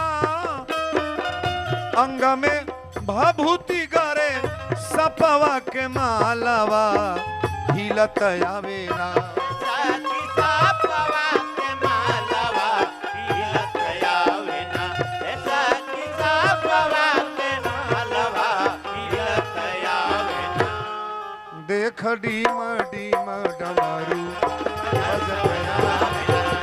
देखनी माटी मडमरू बजत आवे ना देखनी माटी मडमरू बजत आवे ना बोल दी शंकर भगवान की। जब शंकर जी के रूप लोग देखले तो माता मैना तो थारी लेके देखी ब्रह्मा जी कहले अब चेहरा है पड़ करी ना और आरती तो उतरा भइल अब तन देखी तो आगे का होता। आ जब मैना तकली तो कहली रे ई गटैया में सांप हो आई कनवा में बीछी आई कपड़ा में से पानी गिरता सगरी देखला के बाद तप दे थरिया लेके जमीनी पर गिर के बेहोश। अब बेहोश भैली बेहोश भैला के बाद जब जगली होश में एली तो 1000 गाड़ी पहले दिहली के बियाहे में पहले पिटैले के डर के करा रहेला आगे पाछे जे बतियोल रहला लसर फसर। तुलसी बाबा लिखल है कि नारद के हम काही बिगाड़ा नारद के हम काहि बिगाड़ा नारद के हम काहि बिगाड़ा नारद के हम काही बिगाड़ा नारद के हम काहि बिगाड़ा बसल भवन मोर दीन उजाड़ा। भवन मोरा दीन उजाड़ा बसल भवन मोरा दीन उजाड़ा बोल दी शंकर भगवान की। मैना कली नारद तोहार कौन गलती कैलर ली कि हमारी बेटी के बियाह मदारी बोलौल भिखारी के साथ बेटी के बियाह कर मदारी के साथ हमरा राजा के लड़की है भिखारी मदारी के साथ जाई अपनी बेटी के बियाह के जानबूझ के कोनो गलत लोग के साथ करी। आ शंकर जी ऐसा दुल्हा दामाद के बटलो बा। शंकर जी सांवर हैं कि गोरहर सांवर राम जी सांवर हैं कि गोरहर सांवर कन्हैया जी सांवले हैं कि गोरे सांवले विष्णु भगवान सांवले हैं कि गोरे सांवले। अरे महाराज सांवले में तो बहुत कुछ मिलता है। बोलो सच्चे दरबार की। नारद के हम काही बिगाड़ा बसल भवन मोर दीन उजारा। राम सिया राम जय जय राम राम राम सिया राम जय जय राम। बोल दी श्री नारद भगवान की। जय माता मैना कली की नारद तोहर हम का बिगड़ली नारद के हम का ही बिगाड़ा अब बसल भवन मोर दीन उजारा। हमरा बेटी के शादी ए अड़भंगी के साथ होई। जब नारद जी पहुंचल बड़े मड़वा में कहले माता मैना रुरा कहे ऐसा बोलतनी। पार्वती माई कली की माई केहू के है पार्वती अपना माई से कली की माई केहू के दोष ना लगावल जाला जौन हमरा भाग में बाउर निमन लिखल होई उहे होई। बहुत लोग दोष लगावेला कि फलाने बियाह करा देला हमरा बेटी के तोहरा बेटी के नसीब में उहे लिखल रहल केहू के करौले से नहीं होई। हमारी माताएं बहनें थोड़ा गौर करेंगी किसी के करने से कुछ नहीं होता है अपने कर्म का फल मिलता है महाराज। न कोई किसी को दुख से दे सकता है, न कोई किसी को सुख दे सकता है। कोई चाहे कि आपको गरीब बना दे तो गरीब नहीं बना पाएगा, और कोई चाहे अमीर बना दे तो अमीर भी नहीं बना पाएगा। जो आपके भाग्य में है ये प्राप्त होगा महाराज। नारद जी कहले माता मैना जी दोषी मत बनाई, इरौरा जान तनी के है, इरौरा बेटी बेटी तबे से कहले बानी बेटी बेटी, इरा और बेटी है। मैना कहली नारद जी के है, नारद जी कहले कि बेटी नहीं है, इरा और आदि भवानी है। पार्वती मैया आदि भवानी है कि कहीं बेटी है? आदि भवानी। अच्छा एक बात, यहाँ जितने पढ़े लिखे लोग हैं, यह जितने हमारे भैया लोग शिक्षित वर्ग के लोग हैं, शंकर जी के विवाह में गणेश जी का पूजा हुआ कि नहीं? शंकर जी के विवाह में गणेश जी का पूजन हुआ है? नहीं हुआ है? हुआ है। तो गणेश जी को क्या मानते हैं आप? शंकर जी के पुत्र मानते हैं कि आदि देवता? हमारे गणेश भगवान आदि देवता हैं, गणेश भगवान पुत्र नहीं है। और जिन माता की कथा आप सुन रहे हो, ये आदि भवानी है, किसी की बेटी नहीं है। नारद जी बड़ा समझौले कि प्रथम जन्म दक्ष गृह जाई, नाम सती सुंदर तनुपाई, ईरा और बेटी नहीं है, आदि भवानी है महाराज, आदि भवानी है ये। मैना के संतुष्टि हो गई। अब दूल्हा बन के शंकर भगवान मड़वा में चल रहे हैं। जब दुआरे पर बारात आवेला और दूल्हा जब मंडप में आवेला तो कौन गीत गवाला? आप लोग सभी लोग तो भाव से गा लेंगे। सुनिए शिव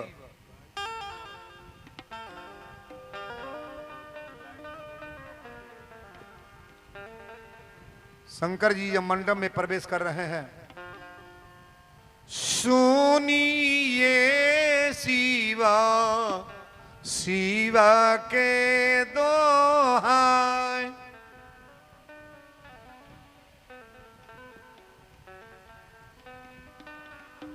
तो उन्होंने बोलिया धीरा हो जाता का।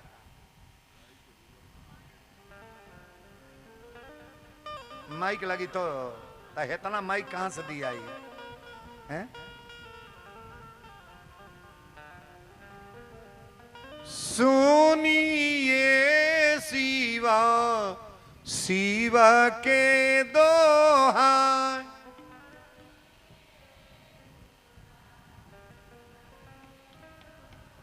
हमारी माताएं बहनें ये मंगला आचरण एक बार करती हैं। और शंकर जी जब मंडप में प्रवेश किए हैं ना, सखिया गा रही हैं, दुल्हा दुल्हा धीरे धीरे चलिहा ससुरारी गलिया, दुल्हा धीरे धीरे चलिया ससुरारी गलिया, दुल्हा धीरे धीरे चलिया ससुरारी गलिया, दुल्हा धीरे धीरे चलिया। ससुरारी गलिया हो ससुर की गलिया, ससुरार गलिया है ससुर के गलिया, ससुरार गलिया है ससुर के गलिया। शिव जी धीरे धीरे चलिहा, बौरहु धीरे धीरे चलिहा ससुरारी गलिया, दुल्हा धीरे धीरे चलिया ससुरारी गलिया, दुल्हा धीरे धीरे चलिया ससुरारी गलिया, दुल्हा धीरे धीरे चलिया। मंडप में हमारे शंकर भगवान दूल्हा बन के आसीन हो रहे हैं, बैठ रहे हैं अब। अच्छा, शंकर जी के विवाह के पंडित के बनल बा? ब्रह्मा जी बन रहे हैं। वेद मंत्र का उच्चारण करने के लिए हमारे ब्रह्मा जी गांठ जोड़ के हम लोग के भौरी दियावल जाला। प्यारे दूल्हा लेत अरे भंवरिया हो, पार्वती मैया के गांठ जोड़ल गई और शंकर जी भौरी ले रहे हैं। भौरी लेने के बाद अच्छा बताइए, सबसे बड़ा दान कौन दान है? सबसे बड़ा दान कौन दान है? खेत दान। अरे महाराज, कन्यादान से बड़ा दान कौन दान है? बहुत लोग में कहेला बाबा हमारा 10 को बेटी बाड़ी। कान खोल के सुनिएगा, बेटी देख करके कभी घबराइएगा नहीं। 10 गो बेटी तोहरा पैदा हो जी है तो बियाह हो जाई, तारा मरियो गैला के बाद बियाह हो जाई। वो लड़की के बाप ना रही तब वो बियाह हो जाई।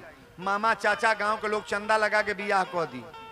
कहीं बेटी दुनिया में कुंवार बाड़ी आ 10 गो बेटा पैदा कल वो बियाह हो जाई। हो 4 जने वही तरह घूमी लो। धरती परिमाण से बोलिएगा, आज बहुत लड़के कुंवारे हैं कि नहीं हैं? बुढ़ौती आगल मर गईले लेकिन बियाह नहीं है भइल। कहीं देखावा कि कोनो बेटियों कुंवार रह गल बा कहीं बेटी देख करके घबराना नहीं चाहिए। आज जेकरा एगो बेटी नहीं बा, निवेदन हम करम माई दुर्गा से कि एक लड़की उनके घर में भी पैदा हो। लड़का एक एक एक परिवार को देखता है महाराज, और बेटी 2-2 परिवार का। ये जो माई बाप के सेवा, भौजाई के सेवा, भाई के सेवा, और ससुराल में जाने के बाद देवर सास जो भी परिवार के ससुर और अपने हस्बैंड को जो ख्याति देती हैं, नारियों को तो 2-2 परिवार देखना होता है महाराज। बड़ी सुंदर भाव है। आखिरी लाइन में बोल रहा हूं, लड़की को देख करके कभी घबराओ नहीं। अगर 2, 3, 4 बेटी पैदा हो जाओ, उसके भाग में जो होगा सो हो जाएगा। बहुत गरीब परिवार में लड़कियां पैदा हो रही हैं, शादी नहीं हो रहा है, हो जा रहा है, और अच्छी शादी हो जा रही है महाराज। और बड़े अच्छे परिवार में लड़का पैदा है, उसका शादी नहीं हो पा रहा है। धनाट है, रुपया पैसा खेत पारी वाला। लड़कियों की शादी हो जाएगी लेकिन बच्चों की शादी नहीं। लड़कियों से कभी तराना ना। बेटी अगर परिवार में हुई तो समझ लो कि मेरे घर में लक्ष्मी का अवतार हुआ है। हमारे घर में तो बेटी की, हम चाहते हैं कि बेटी की परिवार जो भी बेटी का अवतार। हमारे घर में पहले नतनी पैदा हुई, और नतनी पैदा हुई तो उतना किए कि उतना कभी नाती का बधाई नहीं होगा। गर्दा गर्दा गांव पर, घर पर, और गोरखपुर से यहां तक मचवा दिए हम। लड़की की पैदाइशी में पहले प्रसन्न हो कि मेरे घर लक्ष्मी की कृपा हुई है। कभी ऐसा ना सोचना कि मेरा खर्च हो जाएगा, मेरा कैसे हम करेंगे। आपके करने से कुछ नहीं होगा, चिंता मत करो। कन्यादान सबसे बड़ा दान है। हम कह आनंद आनंद आज, तरौरा काली कहब सुबह हो। सुबह हो हई है भाषा जोन बोलते नहीं इतने बोले बा। केवल मंगला आचरण में सब लोग मंगल मनाएंगे। हम कहब आनंद आनंद आज, तरौरा कहब सुबह हो कि आनंद आनंद आज सुबह हो। बोलो आनंद आनंद आज, थोड़ा कस के बोलिए ना। आनंद आनंद आज, एक चूड़ी और कसो आज को। आनंद आनंद आज, भैया लोग भी बोलेंगे सब लोग कि आनंद आनंद आज, आनंद आनंद आज। गैया के गोबरा मंगायो, गज मोती चौका पुरायो, जगमग दियना जरायो, मंगिया में सिंदूरा भरायो, मंगिया में सिंदूरा भरायो। आनंद आनंद आज, आनंद आनंद आज, आनंद आनंद आज। पार्वती मैया के विवाह भगवान भोलेनाथ से भइल। हर माता पिता ये कहते हैं क्या कि बाबुल की दुआएं लेती जा, जा तुझको सुखी संसार मिले। बाबुल की दुआएं लेती जा, जा तुझको सुखी संसार मिले। बाबुल की दुआएं लेती जा, जा तुझको सुखी